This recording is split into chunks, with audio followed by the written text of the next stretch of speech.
You won't get rigor without relationships. I'm not saying you have to take these kids home and give them dinner. I'm not saying we have to go overboard. What I am saying is you got to say good morning to every kid. When you're in the hallway and a kid walks by you, you have to have a culture where you say, hey, nice to see you. Good morning, good morning. And you know what that kid does? They walk by and they say nothing. I have a teacher in one of the schools I've worked in for years that does dismissal with a 1980s boombox on his shoulder. And he's on the third floor of the school, and as the kids are walking by, he's doing the staying alive thing, and the kids are like, moo, and they're doing it now because they got used to it. In the beginning, they looked at him and they went, he's nuts. This is stupid. What an idiot.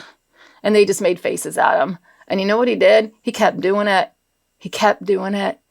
And now we have kids in that school that go from the first floor to the third floor at dismissal because they want to go by him and do a little staying alive dance or whatever he has planned that afternoon.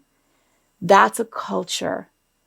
When they see us enjoying it, they will reach in and enjoy it more.